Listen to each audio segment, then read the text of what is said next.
Hi guys, आज के इस वीडियो में मैं आपको बताने वाली हूँ control A to Z shortcut की का यूज़।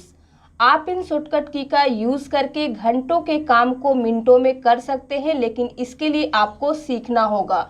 अब चलिए एक एक करके हम आपको इनका यूज़ बताते हैं। सबसे फर्स्ट है कंट्रोल+A। ये यूज़ होता है सिलेक्ट ऑल। किसी भी टेक्स्ट को सिलेक्ट ऑल कर देगा उस पेज में, चाहे आप कितना भी लिख के रखे हो। फिर है कंट्रोल+B। इसका यूज़ होता है बोल्ड के लिए। ये टेक्स्ट को हल्का मोटा कर देता है। जब आप कोई भी हेडिंग देते हैं तो उसे हम बोल्ड करते हैं, उसके बाद उसका डेफिनेशन वगैरह लिखते हैं ताकि हमारा कंटेंट थोड़ा डिफरेंट दिखे, अच्छा दिखे। फिर है कंट्रोल+C। कॉपी के लिए यूज़ होता है, लेकिन ये कभी सिंगल यूज़ नहीं होता है। इसके साथ में हम यूज़ करते हैं कंट्रोल+V, मतलब पेस्ट का, कॉपी पेस्ट। फिर है कंट्रोल+D। फॉन्ट स्टाइल का डायलॉग बॉक्स ओपन होगा। यहाँ से आप फॉन्ट स्टाइल चेंज कर सकते हैं, उसका साइज चेंज कर सकते हैं। जो करना चाहते हैं आप कंट्रोल+D का यूज़ करके कर सकते हैं। फिर है control E. Align to the centre. जो भी आप पैराग्राफ लिख के रखेंगे वो सेंटर में आ जाएगा सिलेक्ट करके, जैसे ही आप कंट्रोल E को प्रेस करेंगे। लेकिन इन सभी काम के लिए आपको पहले सिलेक्ट करना पड़ेगा।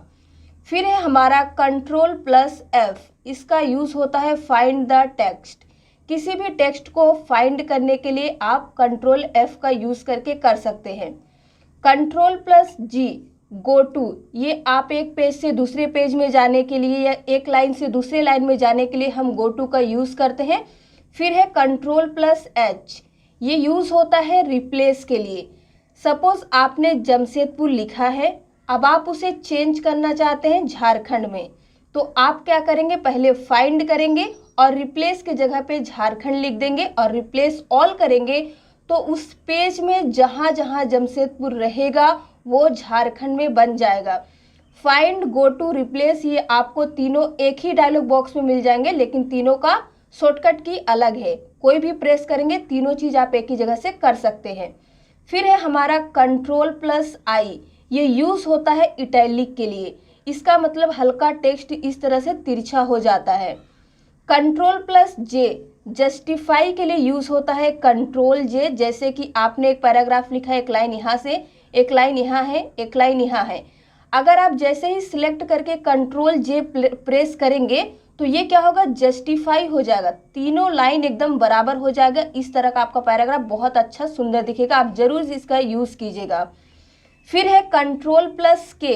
हाइपर लिंक के लिए कंट्रोल के यूज़ होता है। किसी भी पर्टिकुलर वर्ड से कोई फाइल, कोई लिंक को अगर आप अटैच करना चाहते हैं तो यूज़ कीजिए control K. Control L, align your content to the left. जैसे हमने देखा सेंटर, तो ये क्या करेगा, उस कंटेंट को लेफ्ट साइड से अलाइन कर देगा। कंट्रोल+M, पैराग्राफ इंडेंट। पैराग्राफ इंडेंट का मतलब ये होता है कि जैसे कि अगर आप किसी भी पैराग्राफ के आगे कोई इमेज वगैरह ऐड करना चाहते हैं तो आप कंट्रोल+M का यूज़ करके कर सकते हैं। ये सबसे ज़्यादा आपको देखने मिलेगा न्यूज़पेपर में। जैसे आप न्यूज़पेपर पढ़ते हैं तो इस साइड पे क्या होता है, एक इमेज लगा रहता है, यहाँ से पैराग्राफ लिखा रहता है, फिर यहाँ से लाइन स्टार्ट होता है, तो ये बेसिकली कंट्रोल+M से ही होता है। फिर है हमारा कंट्रोल+N, ओपन न्यू पेज। अगर आप किसी भी फाइल पे काम कर रहे हो, Word, Excel, PowerPoint, control N press करेंगे तो उसका एक न्यू पेज ओपन हो जाएगा। हमारा अगला शॉर्टकट की है कंट्रोल+O। इसका यूज़ होता है ओपन फाइल। सपोज आपने कोई फाइल ऑलरेडी बना के रखी है, आप उसे ओपन करना चाहते हैं तो प्रेस कीजिए कंट्रोल+O, आप इसे इजीली ओपन कर सकते हैं। कंट्रोल+P, ये यूज़ होता है प्रिंट के लिए। आपके सामने आएगा प्रिंट का डायलॉग बॉक्स, वहाँ पे आप पेज सेटअप कर लीजिए, कितना पेज चाहिए, कितना साइज चाहिए, किस पेज में चाहिए, और उसके बाद आपका प्रिंट हो जाएगा। फिर है कंट्रोल+Q, क्लियर द इंडेंट पैराग्राफ। अब मतलब जो हमने कंट्रोल+M से इंडेंट लाया था उसे क्लियर करने के लिए आपको प्रेस करना होगा कंट्रोल+Q। फिर है control R, align your content right side. मतलब जो आपने लेफ्ट साइड में या सेंटर में लिख के रखा है, अगर आप उसे राइट में करना चाहते हैं तो प्रेस करना होगा आपको क्या, कंट्रोल+R। Ctrl+S ये यूज होता है सेव के लिए, मतलब कोई भी फाइल को सेव करने के लिए हम Ctrl+S का यूज करते हैं। फिर है Ctrl+T हैंगिंग इंडेंट, इसका मतलब ये होता है कि एक लाइन तो आपका जैसे यहाँ से लिखे तो यहीं से रहेगा, सेकेंड लाइन से ये टेक्स्ट इस तरह से हटने लगेगा और यहाँ पे आप इमेज वगैरह जो भी ऐड करना चाहते कर लीजिए, ये भी आपको ये न्यूज़पेपर में ही देखने को मिलेगा। फिर है हमारा Ctrl+U अंडरलाइन, किसी भी टेक्स्ट के नीचे इस तरह का अंडरलाइन लाने के लिए आपको प्रेस करना होगा क्या, Ctrl+U। Ctrl+W क्लोज डॉक्यूमेंट, किसी भी डॉक्यूमेंट को क्लोज करने के लिए हम प्रेस करते हैं Ctrl+W। Ctrl+X कट के लिए यूज होता है, लेकिन ये भी कभी सिंगल यूज नहीं होता है, इसके साथ में भी आपको यूज करना रहता है Ctrl+V पेस्ट का। अब एक चीज समझ लीजिए, कॉपी और पेस्ट में और कट पेस्ट में क्या डिफरेंस होता है।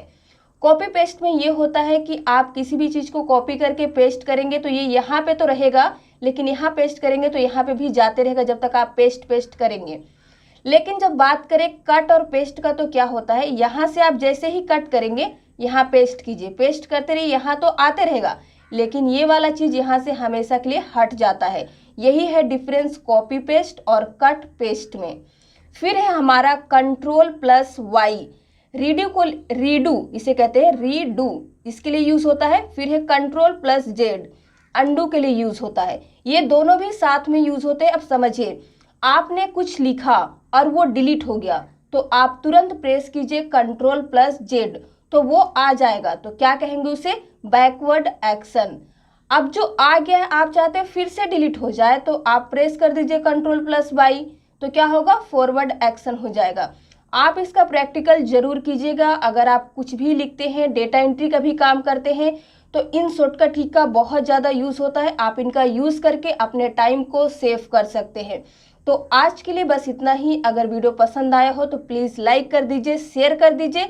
इसी तरह के और वीडियो देखने के लिए हमारे चैनल को सब्सक्राइब करना ना भूलें।